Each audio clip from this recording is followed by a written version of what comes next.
All right, it looks like we are live. I'm just going to adjust some of my lighting here to help us out. There we go. Hi, guys. It's so good to see you. How was your holiday? How did everything go? Oh, man, I had a really cool holiday. Just going to try to fix my bangs here for a second. So, really interesting thing happened on the holidays. Um, Christmas Day, stopped at a Wawa before heading over to my in-laws, and right outside the door of the Wawa, I found $50 on the ground. Like just 50 bucks laying there. So then I went inside and I started looking around for anybody who looked like they were panicked because they had lost $50. And I didn't want to be like, who lost $50? Because who wouldn't say that they did, right? So I kept it in my pocket the entire time, kept my awareness out, kept my energy out just in case, just like making me aware if this person is here so that I can make sure they get it back. That never happened. So I was somehow able to keep this $50. And my whole family was like, your luck is really high today. That's amazing. Like Christmas, like best Christmas for you.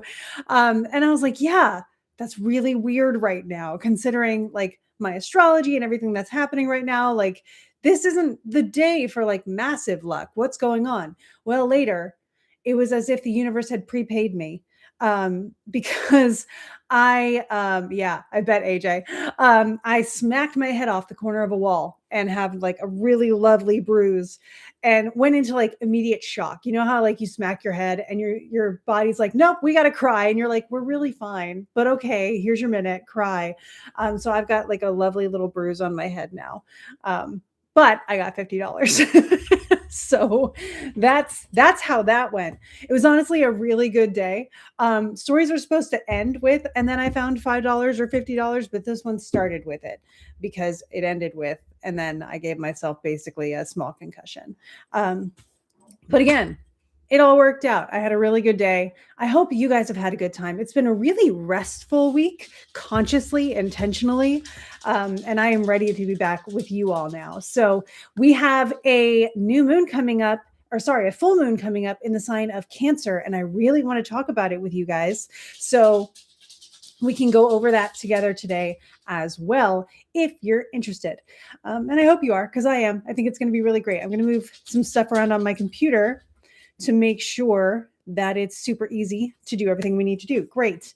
Awesome. So, how's everybody doing? Hi, Ren. I saw Kristen earlier. I know you're listening. Hello. Happy almost New Year, everybody. We are in the last week of 2026. And another thing that I'm going to be talking about this Wednesday on my Twitch live stream, and I did get my new setup all set up. It's gorgeous. It should be hopefully a little bit better quality. I got a new gaming system, which gives us some more features to use in the game that we're using in Breath of the Wild. So we should be able to do even more and have an even more fun time. Funner time? I don't know. I was an English major. But we will be talking about the 2026 astrology. And one of the points that I'll be kind of making and elaborating on is how for the first quarter of 2026 we'll actually be finishing the 2025 astrology. So tune in on Wednesday to hear how that all works and why, and we'll go over that while we play some Breath of the Wild with Cozy Gaming and Real Magic. So I look forward to that. Good morning, Rita. It's good to see you. All right, yeah, so that was my story of how I found $50. And now I think if you guys are ready, we can jump into the astrology of our Cancer full moon. So let me know in the chat if you guys are ready for me to pull up a chart, and I'll do my best to explain everything for people who are just listening. Kathy, good morning. Good to see you. Because this is it's nice. I like this full moon. It's also got some interesting stuff to it. Like I'm going to explain a concept in astrology called the loosening of the bond when I do this, because it's going to be important. And it'll also help me explain a thing called void of course, which is something that happens with the moon. So if we're ready for all of that to dive into some astrology, I'm ready too. Kathy says yes, and I will take it. Cool, cool, cool. Hi, Aurora. All right, so let me share my screen. We're going to be talking now about the full moon in Cancer coming up on January 3rd. So let's look at the screen. I will tell you about the astrology, and then we'll talk about some magic that we can do with it, because of course it's a full moon in her domicile and we want to take advantage of that. All right, so if I look at La Luna, can everybody see our lovely screen here? Sharing Luna. Cool, cool, cool. All right, so let's see. I need to move this back over here. I thought I could be clever. I was able to be. So we'll move that over here. Cool. All right. So we're looking at Luna here. We're seeing the astrology for our lovely full moon in Cancer. And the first thing we want to think about is it's a full moon, right? It's the moon at her fullest. She is filled with light because the sun, exactly opposite of her, is able to shine directly at her. So she has this big roundness to her. It is the fullest cup you can think of. And I use the analogy of cups because this is the moon in Cancer, in her domicile. So cups is a really good tarot analogy for the water triplicity, which Cancer is the cardinal sign of, the first sign of. So thinking about the moon in this cardinal water sign of Cancer, which is her domicile, co-present with Jupiter, who is exalted there. I do wish Jupiter would be direct, but we can't have everything in this full moon just yet. And so we've got a really nice setup going on here. And something that we'll talk about as well is this gaggle happening directly across from her with the sun, between the sun, Venus, and Mars. That is also going to be very important, and we will talk about that soon. So the moon, a full moon in Cancer. What do we think about when we think about the sign of Cancer? This is some of the things that we can think about. And we have a question that says, how do we know the moon's chart? When you're saying the moon's chart, I'm assuming, how do you know the chart of the full moon? To find the chart of any lunation, a new moon or a full moon is the moon opposite the sun. So in this case, we have the moon at 13 degrees and 1 minute in Cancer, and it's exactly opposite the sun at 13 degrees and 1 minute of Capricorn. Because they are exactly opposite, we know it's a full moon. To find a new moon, you would find the sun and the moon at the exact same conjunct degree in a sign. So the next new moon will be, because the sun's going to take all month in Capricorn, the next new moon will be in Capricorn. Yeah. So it's one of the more fun, like, things to be able to find out about astrology, being like, oh, that's a full moon and a new moon. Boom. Now you can go to those whenever you want. And most programs like Luna will take you to cycles, and you can actually fast track them over here. I have a discount code for Luna in the description of all of my videos if you're interested in Luna as a great program, especially for beginners. So thank you for that, Kathy. Perfect. So now we think about this full moon opposite the sun in Cancer, the sign of the moon's domicile, with the greater benefic Jupiter, who is exalted there. And the qualities of Cancer are cardinal and water. Those are our, like, building blocks for when we break this down.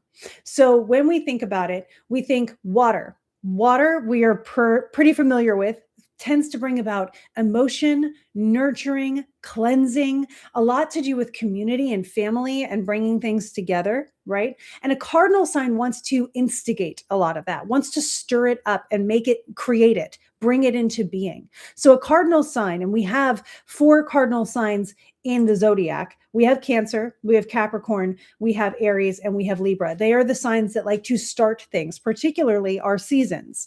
Our season of winter started when the sun moved into Capricorn. The season of spring will start when the sun moves into Aries. Summer starts when the sun moves into Cancer, and fall, in the Northern Hemisphere anyway, when the sun moves into Libra. Invert all of those if you're in the Southern Hemisphere.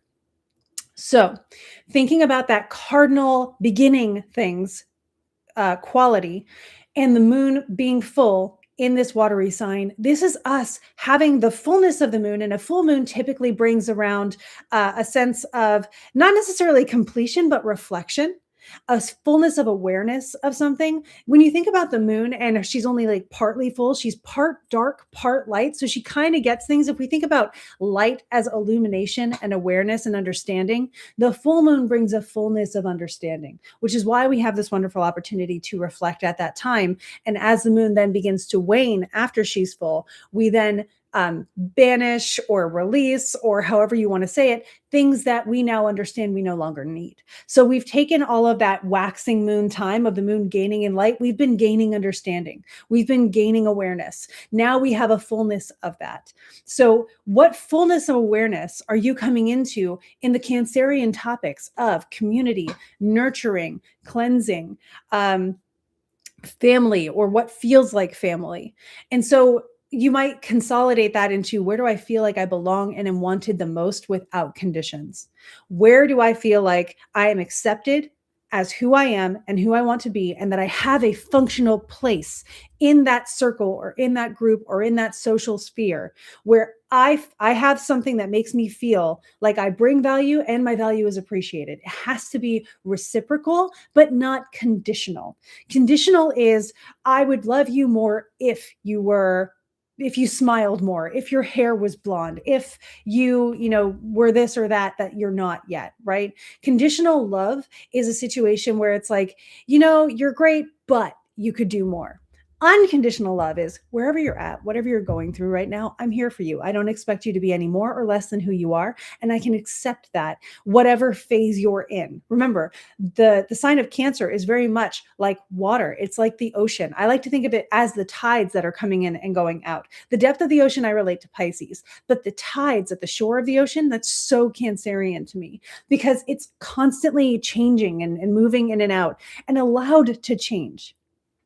We are allowed to change our mind. We are allowed to have good days and bad days. We are allowed to be loved in our good days just as much as our bad days, and vice versa. If they can't handle you at your bad days, they don't deserve you at your good days. This is the unconditional love kind of thing that we're actually talking about. That's what it looks like in action and in real life. And the sun's coming out as I'm saying this, and I'm going to appreciate that for a second. So where do you feel that you are accepted as you are, without having to mask, without having to put on a show, without having to impress? Just being yourself is enough for people to celebrate with you, whether you're happy or you're in a low moment. They are there for you, and they're not going to abandon you and those kinds of things, right? So where do you feel that? And if you don't have it yet, what does it feel like to you, so that you can start attracting it in your life? So you can say, this is what it feels like when I am accepted. Now I become a magnet for that feeling and the aligned people that help me create it. Boom. That is how you create community. This is why, and I say this a lot with Cancerian traits, right? Because underappreciated thing about Cancers is that they try really hard to be useful. They try really hard to be that center of community. And one of the reasons that can trip Cancerian people up, whether it's your rising sign, your sun sign, your moon sign, or just a stellium or something in your chart. We all have Cancer in our chart somewhere. So we all may relate to this in some way, where we try really hard to be useful so that we can be loved. Now, what if you could be loved no matter what? What would that look like? How would you feel? What kind of emotional processes and belief work might you want to do to help you trust in that? And what awareness do you have now with this full moon that's going to help you get there?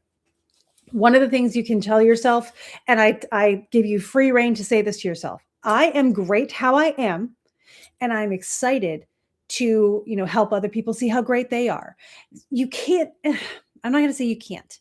I don't think it's wise. Having watched someone close in my life deal with Cancerian struggles, my recommendation is, don't worry so much about being what everybody else needs. Be the example of being your own hero, and teach by example. Because the more you try to teach by giving, the less your cup as a Cancer is going to be full. And that's rough. Like Zelda right now, who is fighting with her own bed. That's rough. She's got her head pressed to the bed and she's digging into it. And I don't know what it did, but she'll work it out. So that's what you can do. The best way that you can love other people is by making sure that you are secure in who you are and how you love yourself. And then when your cup overfloweth, it will naturally help other people find love too.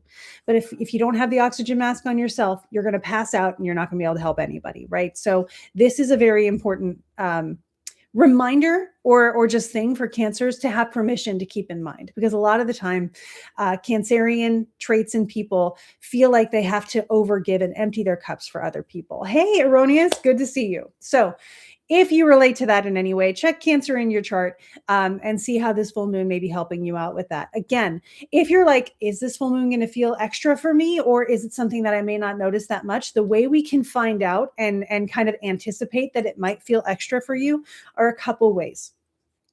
If you are a Cancer rising, or especially a Cancer rising, or if Cancer is in any of these cardinal direction kind of points on your chart, that's the 1st, the 10th, the 7th, and the 4th house. Those are your most active points in your chart, especially the 1st house, followed by the 10th, the 7th, and then the 4th. If Cancer is in any one of those positions on your chart, you may feel this full moon a little bit more than the average person. Likewise, if Cancer is activated by a timing technique such as annual profections, which we talk about all the time, or if the moon is activated, which is usually only with annual perfections, you might also feel this because Cancer is activated for you and it is kind of playing out its role. So those are some ways that you can say, am I going to feel this a little bit more than usual? Because yes, right? There are times for things and there are times for them to calm down. Everything has a season, and that is so true, even in astrology. If we were living out our full chart all the time, every day, your whole life would have happened the day you were born. But it is unfolding. I like to relate it to a ball of yarn where you just pull that one string out. And as you go, you run into a knot and it undoes itself. And that's one of your major points in your life that has found its timing and is unfolding. So that's something to think about as well. Okay, so I promised you I would tell you some interesting facts about, thank you, AJ, some interesting facts about the moon and what she's doing in this, right? Because when we look at the condition of a full moon, there's more context we can dig into here than just it's a full moon in Cancer. You can look at what the moon is up to. And when we say what is the moon up to, we mean where is she moving to? Who is the next person she's going to run into on her little journey as she walks her way through Cancer and into the next sign, which is Leo. So you might think, oh, well, the next planet the moon's going to run into is Jupiter. That's great. We want the moon and Jupiter to have a conversation, except aspects matter. This used to trip me up a lot when I was learning. The next aspect the moon's going to make is going to be in opposition with Mars. So the moon is actually headed towards this exalted Mars. Think about this right now, right? We have an exalted Mars opposite an exalted Jupiter. That's another background kind of note that is playing at this time.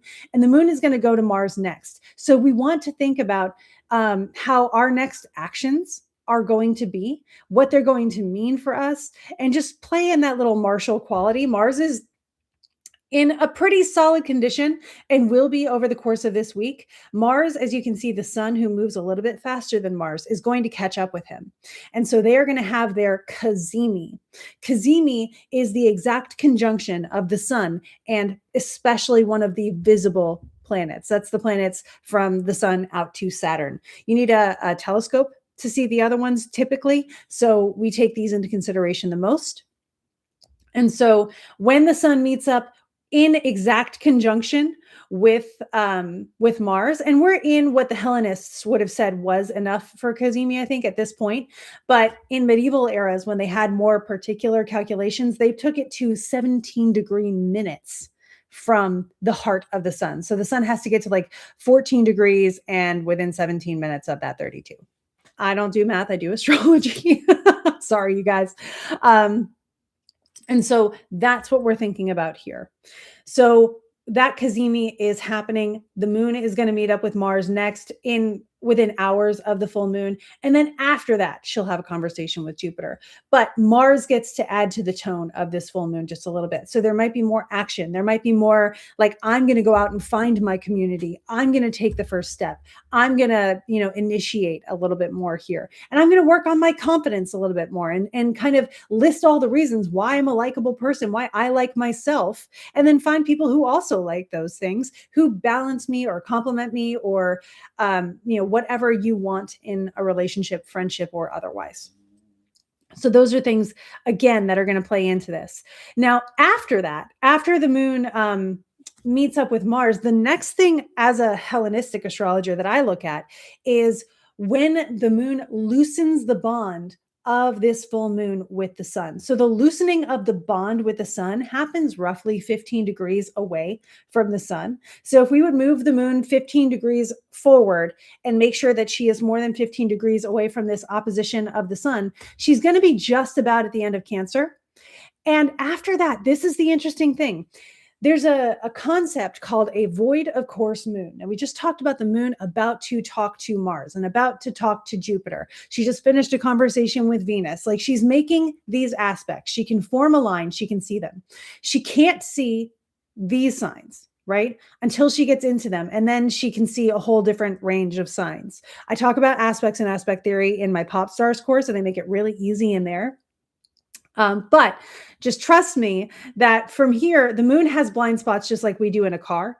And those blind spots are always going to be right next to the sign and right next to the opposite sign. So blind spots, just like your mirrors on your car and the back corners of your car. If this is your head windshield and this is your back windshield, I forget what that's called, then these are your blind spots. Okay.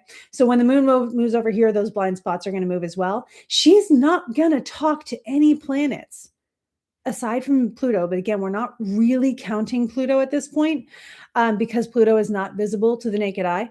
So we're going to talk about how the moon's going to get through all of Leo without really talking to any of the visible planets. That is called a void of course moon. When the moon is solo, and yeah, she's networking. When the moon is not talking to anybody for a long period of time, she's sort of void of course. She doesn't really know what to do. It's that awkward moment at a party where you don't really know what to do with your hands and you're just sort of standing in the corner and you're waiting to either find an opportunity to approach someone or have someone approach you.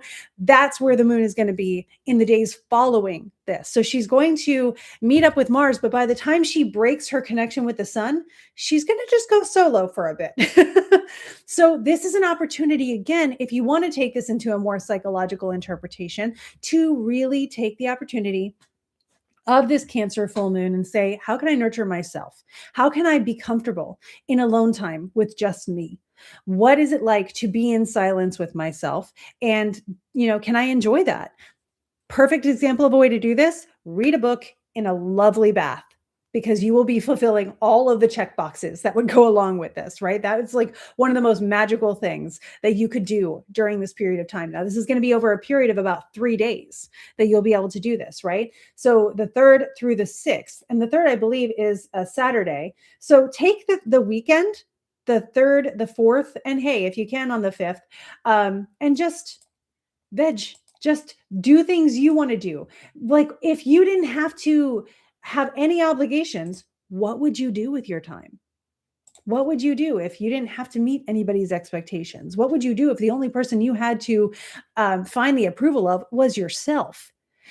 If you have a guest, then they can learn how to be comfortable in silence with you as well. Dan and I love to do this thing where, like, he's building Legos and I'm like writing my book or reading a book or whatever. Parallel play is what it's called. They can do their thing, you can do yours. Who do you find that you can have comfortable silence with? And also, if you do have a guest, sometimes you do take an hour to yourself. So, it's okay to do that too if you need it. Now, great point here, AJ. Cancer is a little bit more social. So if you do have someone around and you do have that comfortable silence, that's awesome as well. So those are some suggestions. As far as affirmations or spells to use with this full moon, it's a really simple one. We're looking for fulfillment of community and belonging. That's our general theme. And so I am enough and I belong is the perfect thing. Spend time with people that you don't feel like you have to impress or meet expectations for. Find community and spaces that feel like home to you. If you're going to try a new thing, try a new space that you're like, I want to go here. Not I think the people there will like me, but I think I might like the people there. That's where you can start. So that's what I would say about this full moon in Cancer and how you could use it. So with that, I hope that you really enjoy this first full moon of 2026. And I'm going to go back and check on some of our questions here. Let's see. I think I got most of them. My husband's a Cancer, Sun, Moon, and Mars. I'm greatly appreciating this Cancer info. Yeah, Rita, I'm glad that helps. Yeah, Sun and Moon. So he was roughly a new moon baby. That's pretty cool. And then Mars is an interesting planet to have in Cancer. The ancients were very like aware that that was not Mars's favorite place to be. But playing out in a natal situation, it can have a lot of those qualities too. He may just not show them much. So just, holding space for people. Cancerians love it when you hold space for them. I do find that by practice. Ren, you've got your North Node in Cancer. If it's not exactly conjunct where the moon's going to be, I wouldn't pay too much attention to it. The North Node and the South Node are not actual placements in a chart. They are metrics for us to measure where eclipses are going to happen. And so if something doesn't interact with that point directly, we don't really see a lot happening with it in most cases. But this is a great opportunity for research. Find out for yourself if something really intense happens that day, then maybe you've found some evidence that shows us that there is more to it than that. The nodes have not been given enough record in a lot of ancient texts in what is considered Western astrology. In Vedic astrology, the astrology that developed in India, which has a whole different tone to it, they are given more kind of meaning. But in Western, it's if something interacts directly with it, then we pay attention. If it doesn't, then we consider it sort of a background thing to keep aware of next time. Yeah, cool. My Mars in Cancer on the 29th degree. Woof. Yeah. So honestly, the reason, let me go into this. The reason that Mars in Cancer was something that the ancients were like, uh-oh, about, is mostly because, as we see here, Mars is exalted in Capricorn. The opposite of exaltation, being lifted up and celebrated, is not that, right? It's being kind of alone and not having your resources and not having support from things. So Mars struggles a bit to do martial things in Cancer. Cancer, the sign that focuses on family and community and nurturing each other, is not conducive to Mars, who wants to fight stuff, right? So when you find Mars out of their element in Cancer, you see a Mars that is not acting like a Mars would be expected to, because it doesn't have the resources to do that. So when someone has Mars in Cancer, there might be, in some cases, you could say like some things that are kept down or repressed or can't be shown because it's not safe, or things like that. That's a very psychological approach, but it's something you may notice that feels relatable in those situations. So someone with Mars in Cancer, it might be helpful for them to have outlets for things. Lady Avalon, you would know better than me because you have Mars in Cancer. I do not. I have Mars in Pisces. It's slightly different. But I'll tell you, it's helpful for me to have outlets too. So I'm also Mars ruled. So that comes into play for me a lot. Definitely makes sense. Okay, cool. Thank you for the validation on that. I appreciate it. I'm always trying to add to my research in astrology because astrology is wonderfully complicated. And I love it because it's different in every moment. And especially every person shows us how it's different. Fellow Mars and Pisces, love it. Battling with it. I don't know how it's best expressed. So when you think about like in Lady Avalon, in your case, if you're looking for, and let me know if I'm misunderstanding the question. But if you're like, how can I express this pent up stuff? There's a lot of work that can be done there. I am always someone who recommends therapists. I benefit from my therapist a ton. I have a list even now, after years of therapy, I have a list of like, here's the next thing that I can work on because we've gone through all of these things. This is what's popping up. And again, that's my Pisces Mars for sure coming into play with that, all of my subconscious stuff.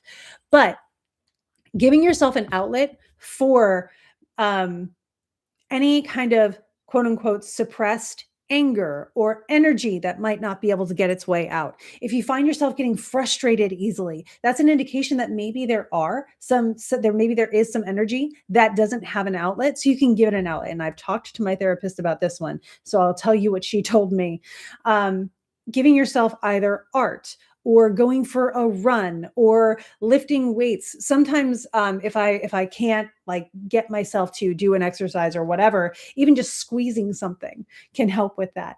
Stress balls. Let me show you. So I have this one here. I've got one near my gaming station in case I rage at my game. Ice packs help. Sour candies, if you have anxiety kind of expressions, those help. Yeah, I like to find something that I can break, something that like I can break without consequences. So if I need to break something, if it gets to that point, which it doesn't often, don't worry, I'm fine. I'm not a bomb waiting to go off all the time.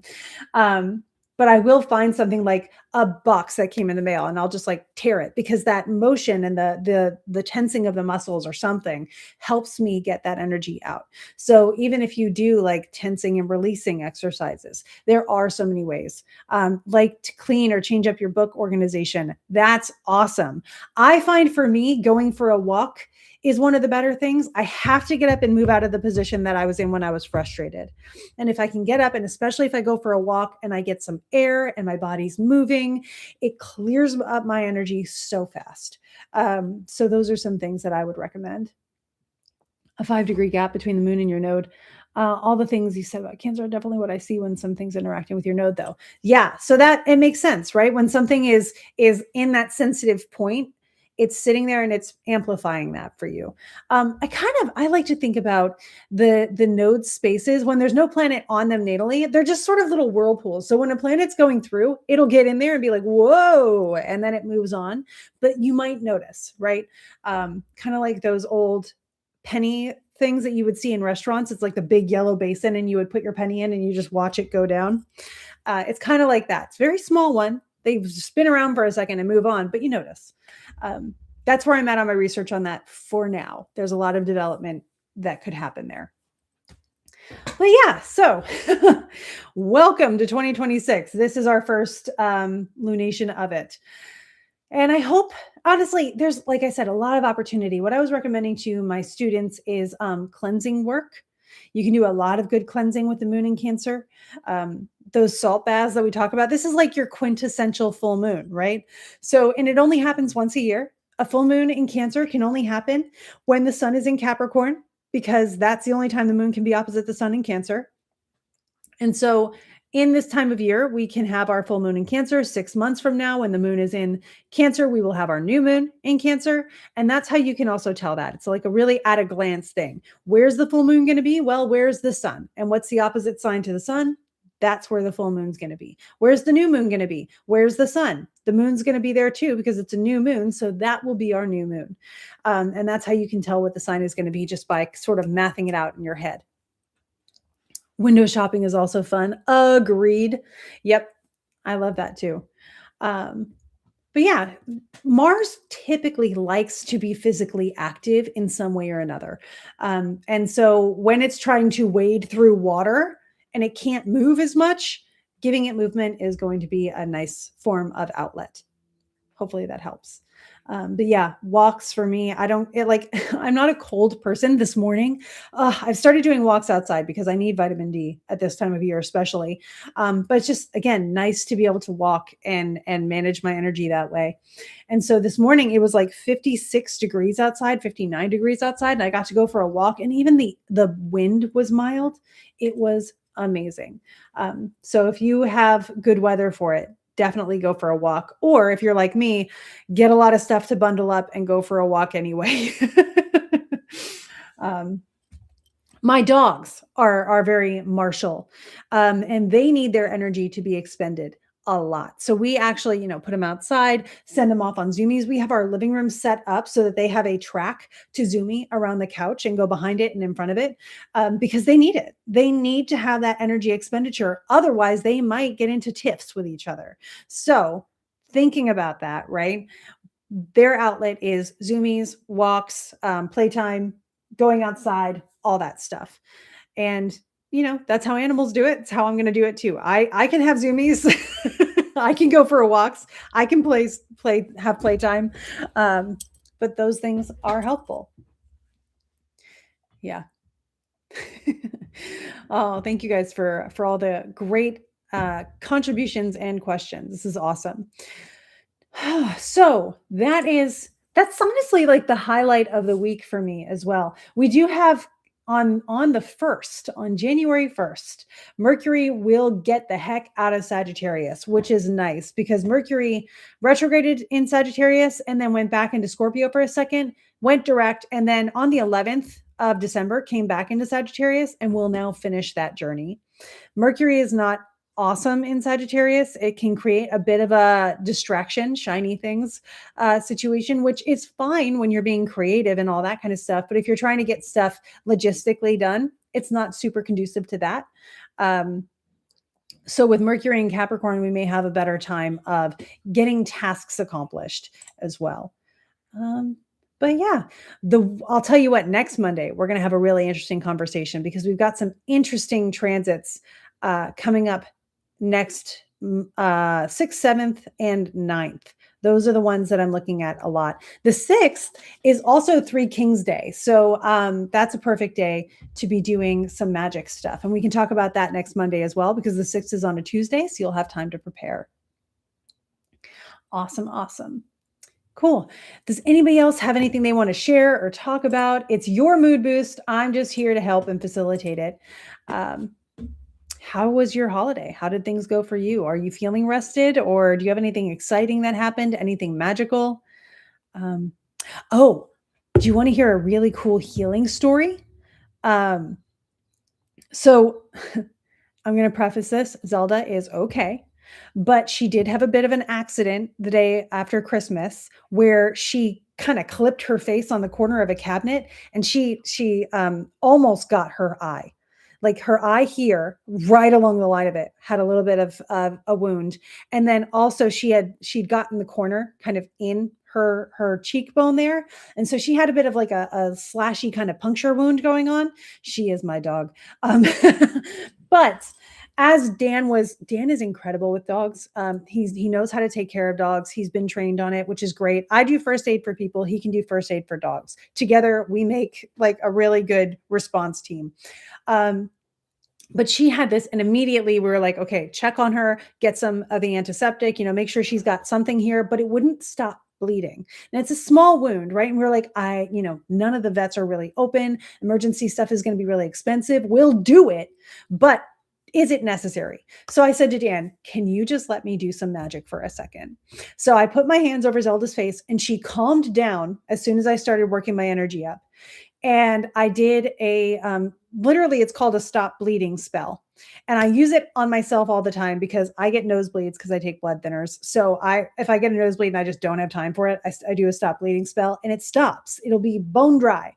So I tried it on Zelda.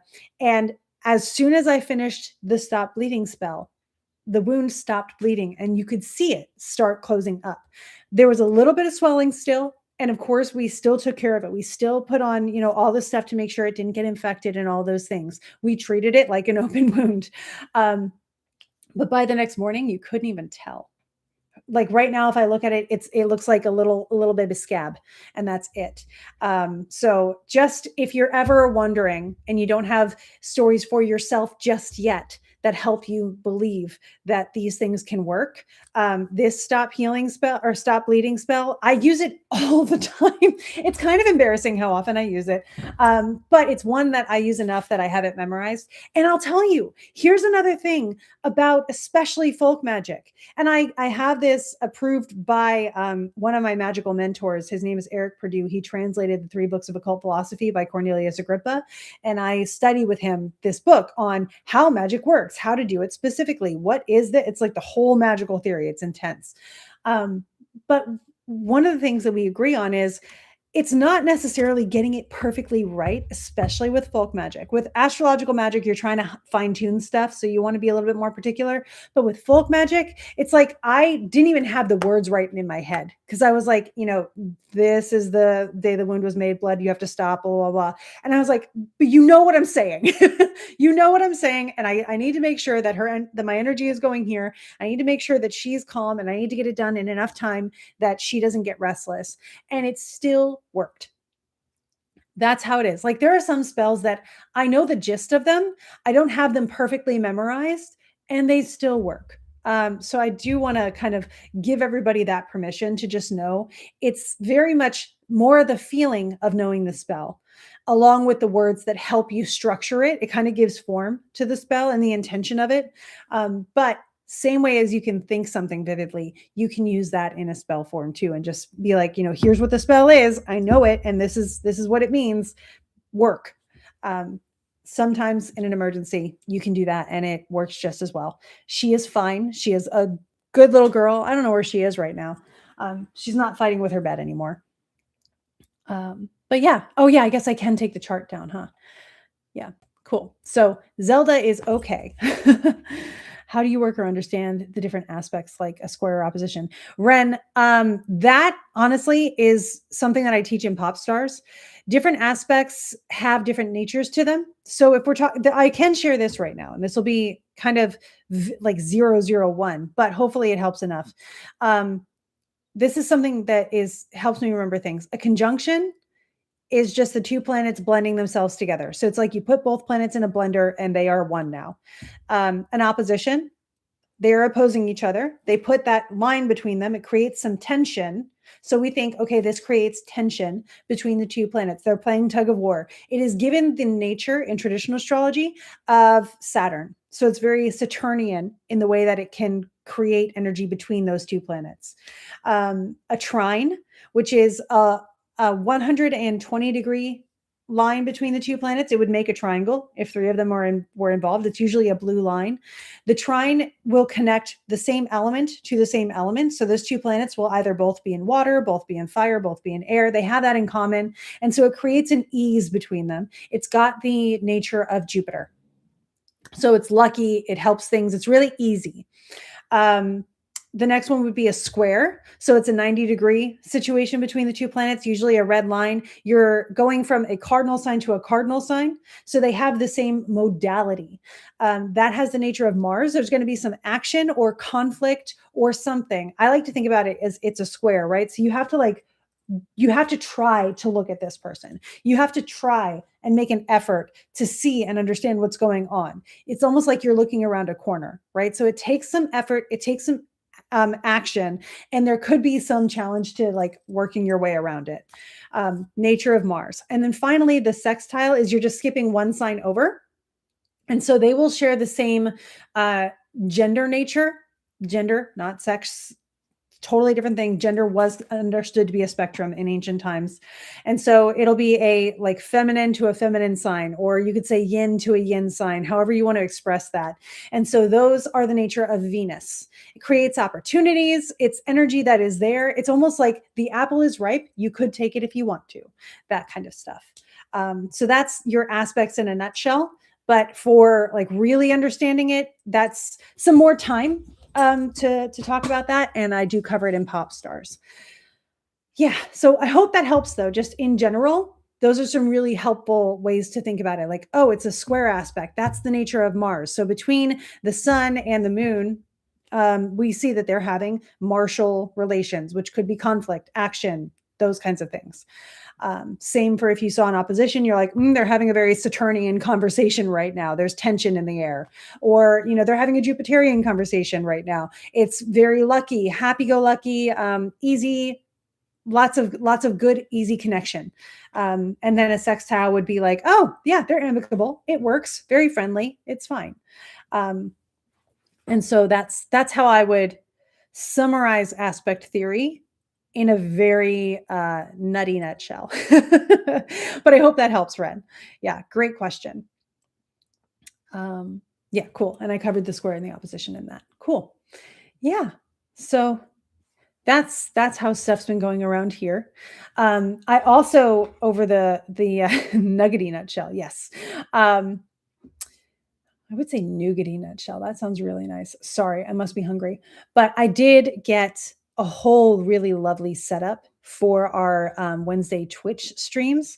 So that's going to be even more fun coming up soon, starting this Wednesday.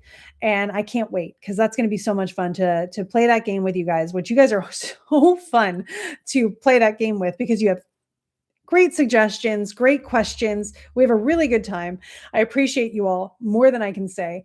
And then this week, especially, I want to get into the astrology of 2026, some stuff to anticipate. I'm going to be able to reference the chart for the Aries Ingress of 2026, tell you how we're going to wrap up the Aries Ingress of 2025. Um, yeah. So, um, yeah, yeah. Ren, I get it. I get it. Understanding your natal chart is a really great start to branching out into the rest of astrology. And honestly, it's a really great concept, right? Know thyself is one of the most important things that we can do in life. So if you're one of those people that feel bad, like understanding your chart, some people feel like they're being like self-centered doing that. No, you're figuring yourself out, which you should do, because the more you know yourself, the more you can do in the world, or the more you can just be happy, whatever. Um, it's totally fine. Yeah. Yeah, I remember, so when I first started, I did everything literally by the book. I had a reference book of astrology, all the aspects, all the planets, what they meant in different signs, and I would just flip through the pages and write out like a 30-page explanation of everything and then try to summarize it, and that's how I did my first astrology reading. So you had to wait like 3 days for the reading if I had the time to do it right away. Um, and now I've gotten to a point where I only take about an hour to prep, which is a lot faster than 3 days. So yay for that. The art of war, know yourself. Exactly. Yeah. Yep. That's a very martial thing to say. Mars is hot right now too, because Mars, of course, is in Capricorn, and that is where they are exalted, and is coming into. I think Mars is officially under the beams of the sun. If we look at right now, let me see. Update to now. Yeah, Mars is within combustion range of the sun. So Mars right now is burning up in the sun's rays. So is Venus. They're hanging out there. As we saw on the full moon chart, they are very close to each other. They're both going to meet up with the sun soon, and we'll we'll experience that next week, actually. So fun stuff. Yeah, Venus is falling into the sun, and the sun is catching up to Mars. So they're both falling into the sun, even though they have different speeds that they're doing it with. Um, Fun thing about planets, and this is one of the more, it's in the last couple of years, but when I learned about planetary speed, it broke my mind first, but then it started making sense. The planets do, from our perspective, have different speeds, and it's because of where they are relative to the sun and to us. So the way it works is the closer a planet is to us, the faster it's going to go around our sky. So the moon goes the fastest, can cover up to like 13 degrees in a single day. After that, the next fastest one is Mercury.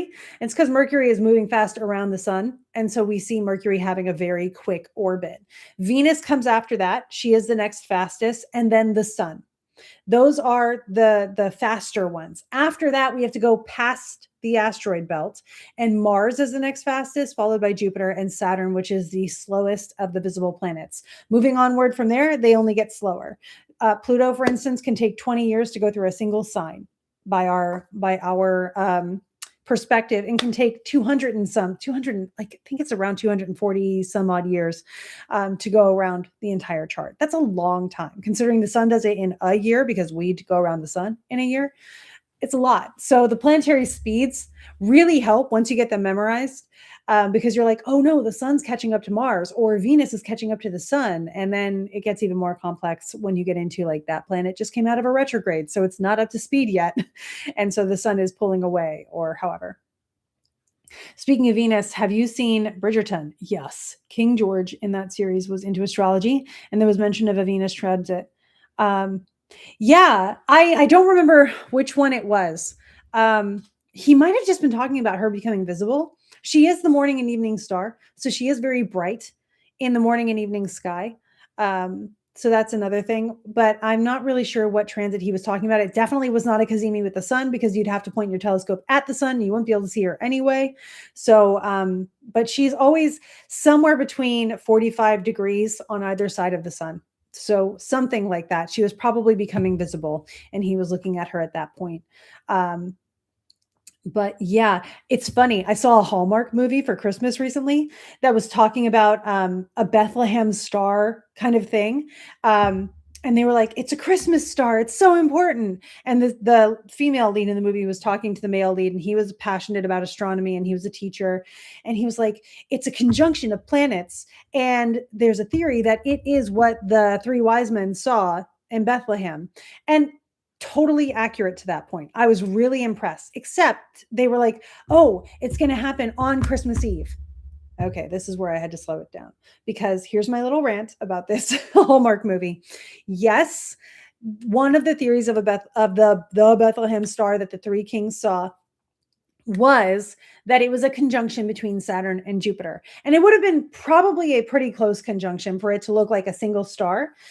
However, the conjunction that would have been happening for this movie during the time when it was a zeitgeist, would have been during 2020. There is no way they would have been doing all the things they were doing publicly at that time. When it was 2020, it was December 21st, not the 24th. I know that's a little pedantic, but still, the exact conjunction was on the 21st, and you could see it leading up to and after. So you could see it on the 24th. It wasn't the perfection of it, but you would have been able to see it days before too. So it's not like this star just showed up in the sky out of nowhere. That's not how that works. And then second, what happened? Whoa, sorry, I'm like throwing my stuff all over the place here. What happened that year was that Jupiter and Saturn conjoined, but they didn't conjoin at the same declination. The same way the sun and the moon have to be just right to have an eclipse. And like we can have a full moon without an eclipse, but sometimes the earth gets in the way because they're at the right angle of declination up and down. It's like a carousel, right? This this is not what happened in 2021. I saw it with my own eyes. I had a telescope. I was wigging out about this conjunction because I was so excited. It happens every 20 years or so, but this time it happened for the first time in an air sign in like the first time starting a sequence in air signs for the next 200 years. So it was also considered a triplicity shift. It's a big deal. And they didn't talk about that in the movie, first of all. Like that's why it was such a big deal. Otherwise, they could have had it 20 years ago or 20 years later, whatever. They do it all the time in that sense. But they weren't like this, unfortunately. When I was watching them in 2020, they were like this. So this was still a conjunction, but they were at different points in the sky. And so they were right above each other. Hang on, there we go, right above each other. But that's what the conjunction looked like in the sky in 2020 on December 21st. And then they did this. And now, if you look in the sky, they're like this. They're actually entwined with each other. So they would make like a triangle. So they're kind of like this on a chart. But at that time, they were like this because they were in the same sign. But you would watch them coming together, and I did. And then they were like this, and then they passed on. And actually, what it was, because Jupiter moves so much faster than Saturn, was Jupiter coming in, going conjunct, and then moving on. And that's how it went. So get a grip, Hallmark, I guess. But poor Dan had to sit there with me as I was watching this. I think it was Christmas Eve that we were watching this on. And I was like, wow, that's really impressive. Amazing. Like, I'm really happy with that. They weren't astronomers. They were astrologers. They were the Magi. Like they were actually magicians, whatever, though it's Hallmark, obviously before 2020. So fine. Cause I'm telling you, they did not anticipate 2020. They probably recorded it in like 2019, filmed it then, and then everything in 2020 happened and they still aired the movie, and that's fine. But it was December 21st, not the 24th. And the conjunction did not just spontaneously create a star in the sky. It would have applied, conjoined, and separated. So as an astrologer, that's what I have to say about that. So yeah. Thank you for indulging my rant. It is, like I said, pretty pedantic, but I don't care because we can be specific. So we will be. And the reason it's still relevant now is because Three Kings Day is January 6th. So that will be next week, because I guess traditionally the kings did not show up at the manger on the 25th. They showed up a little late, which is fine. They probably showed up to Herod on the 25th and were like, he was probably born now. And then Herod was like, slaughter the kids. And so then they did what they did. The Bible is a wild story, I got to tell you. Yeah. So there. Yeah, Kathy. Yes. Come on, Hallmark. Exactly. They should have consulted me, but they didn't. I'm available, happy to help. Yeah. Making up stories since the late 90s. I mean, kudos to them. They got it so close to right, and they probably took some artistic license to make it more Christmassy because they didn't want to work with the solstice like they wanted to work with Christmas Eve. But still, the Bridgerton thing is this: George III was fixated on the transit of Venus in 1796. It was important because it was going to help them measure the distance of the other planets. Okay, so they were measuring astronomy at that point and using a transit of Venus to measure that. That's really cool, though. That is really cool. So we were fine tuning our measurements at that point. Obviously, we did understand, like we've understood the speed of the planets, that Venus moves faster than the sun and such since the Chaldeans. And the Chaldeans were like a Mesopotamian situation, like way back when, right? The order of the planets by speed is called the Chaldean order, which is why we know that they understood the speed of the planets. So the fine-tuned measurements, though, we needed telescopes to help us with that. We needed more complex math to help us with that, spherical trigonometry to be probably precise in this situation. So back in Mesopotamia, they were more concerned with, is a planet visible? Is it going under the beams of the sun and invisible? Is it going retrograde? They were looking at phase changes of the planets primarily.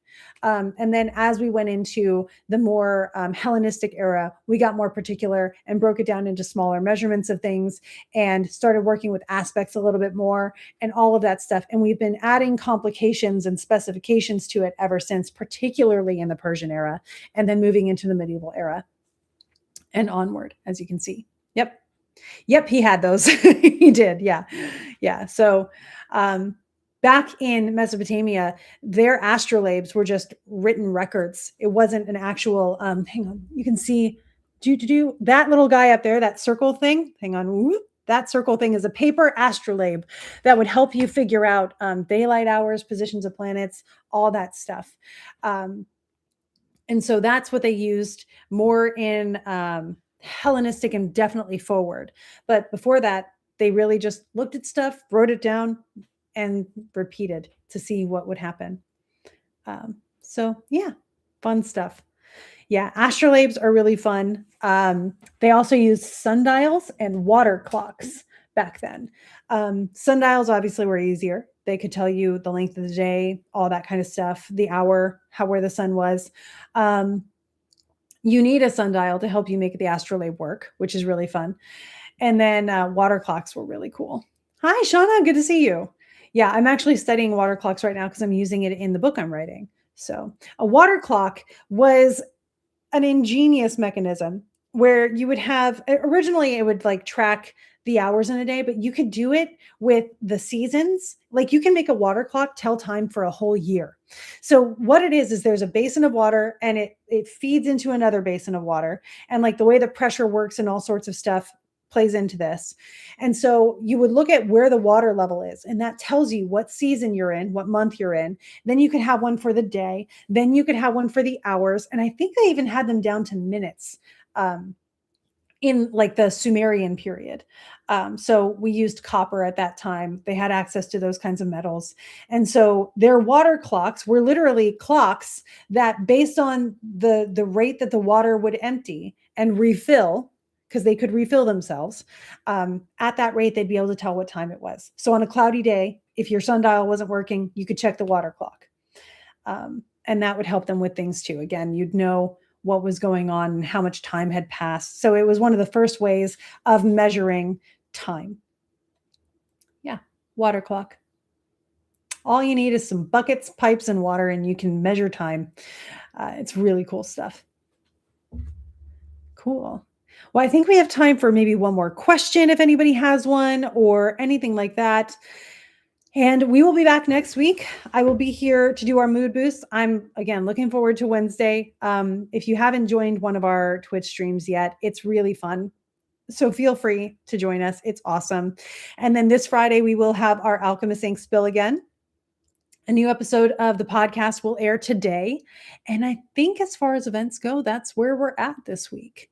Yeah. So fun stuff. New year coming in, interesting stuff probably going to happen this year. The episode that releases today has some of our more intuitive predictions for 2026. And then I'll be getting into a little bit more of the astrology on Wednesday's Twitch stream. So keep an eye out for all of those things. And if you are in my student study, I think tomorrow we've got our last lesson of the year, and I am opening that up to whatever we want to do, but also I can do some 2026 astrology with you guys too. So Shauna, I'm looking at you for that one. Yeah. Yeah, thank you, Rita, so much for this year. I'm glad that these Mondays have been really helpful for you guys. They're helpful for me. I look forward to them. You guys have no idea how much you help me, as much as I hope I help you guys with anything that you're coming up with. I hope next year will be better than this one as well. I do think we have more progress this year. And this year, one of the things I will say will be more variable than the last couple of years. And I am excited about that. I'm so tired of the year being just stuck in one thing that we have to focus on the entire year, because that's what that is. This year, we actually get to consider the spring equinox, the Aries ingress, and the Libra ingress as far as the tone shift of the year. And that's the first time in a couple of years that we've had that. So there will be movement this year according to the Aries ingress for sure. And we will finish up the 2025 Aries ingress between now and March before we start the 2026. So thank you, everybody. See you next year, but really it's just a week away. And for everybody who's coming on Wednesday, I will see you then, and we'll talk a little bit more about that 2026 astrology. Have a really, really great day, guys. Bye.